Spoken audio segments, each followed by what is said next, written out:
Welcome guys to our new video. Link list पढ़ेंगे हम इस वीडियो में।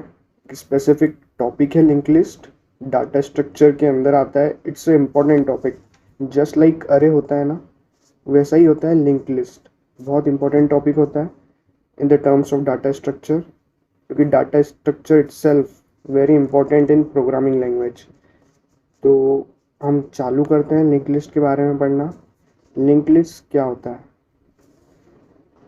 Now moving on to the definition which has been given on your screen. Linked list can be defined as a collection of objects called nodes which are randomly stored in the memory. Okay, तो जो linked list होता है वो collection होता है objects का, जिसको हम बोलते हैं नोड्स। आप देख सकते हो अपनी स्क्रीन पे एक इमेज दिख रही होगी, उसके अंदर नोड को डिस्क्राइब किया है। नोड क्या होता है? अभी के लिए आप मान लो एक डब्बा होता है। और लिंक लिस्ट क्या होता है?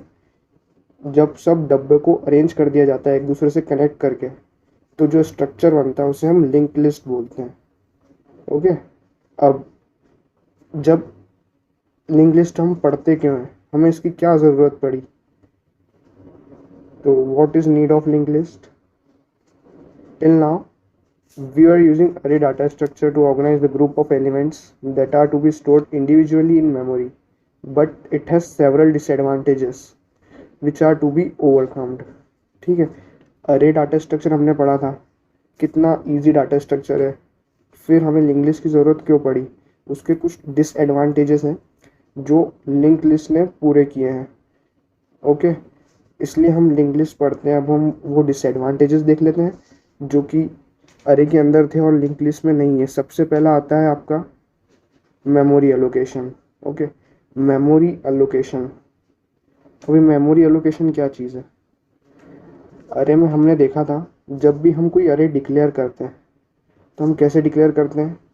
डाटा टाइप, देन अरे, देन उसकी साइज़, मतलब अरे का नाम देन उसकी साइज़। तो जो मेमोरी एलोकेशन होता है अरे का, वो होता है कंटीजियस। मतलब अगर आपने 5 साइज़ की अरे डिक्लेयर की है, तो जो 5 एलिमेंट्स प्लेस होंगे उस अरे में, वो होंगे कंटीजियस मेमोरी पे। मतलब कंसिडरिंग एड्रेस और बेस एड्रेस और address of zeroth element to be 2000, then address of the subsequent element, that is first element, second element, third element, would be 2002, 2004 and 2006 respectively। तो ये सबसे बड़ा डिसएडवांटेज है अरे का। और देन लिंक लिस्ट की बात करें तो लिंक लिस्ट के अंदर जो अरेंजमेंट होता है एलिमेंट्स का, वो होता है नॉन कंटीजियस।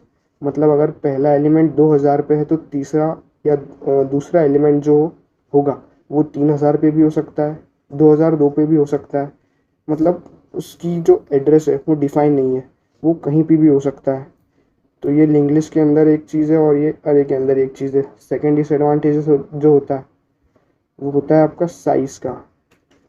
अब अरे को जब हम डिक्लेयर करते हैं तो हमें ब्रैकेट में उसकी साइज़ डिक्लेयर करनी पड़ती है।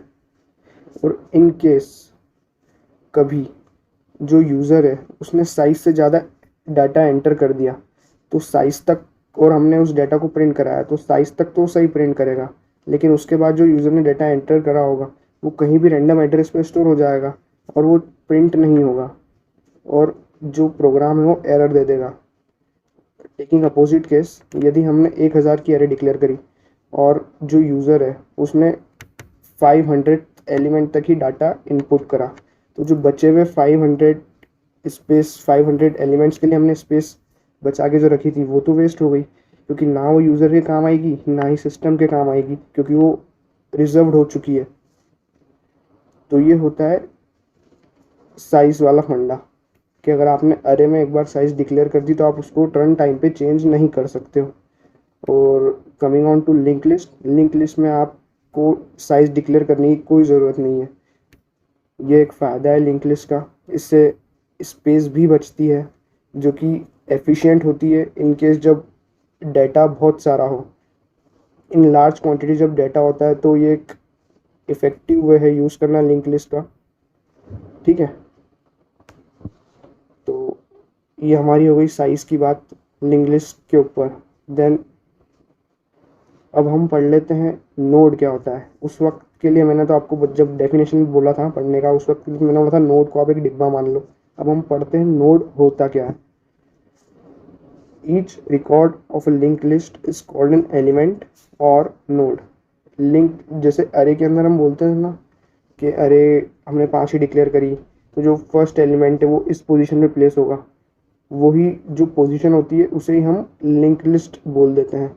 मतलब first element of link list इस नोड पे प्लेस होगा, सेकंड एलिमेंट इस नोड पे प्लेस होगा।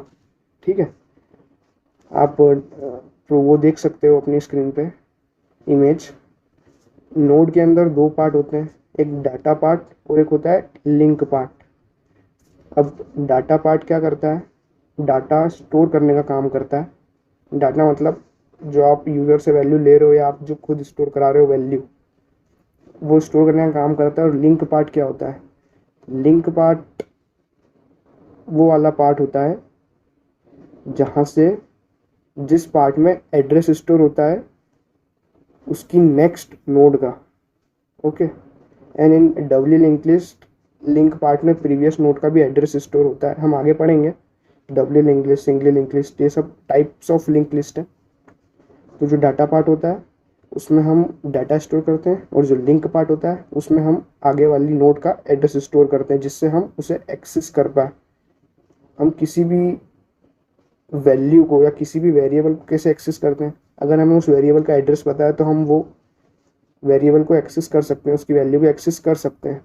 ओके, तो the field of each node contains the address of next node, usually called next link और नेक्स्ट पॉइंटर। अब लिंक में जो होता है ना, बेसिकली एड्रेस स्टोर करने का काम करता है लिंक वाला पार्ट, तो इसके लिए हमें एक पॉइंटर की ज़रूरत होती है। ठीक है, तो ये अपना नोड तक ख़त्म हो गया। नेक्स्ट हम पढ़ने वाले हैं टाइप्स ऑफ लिंक लिस्ट।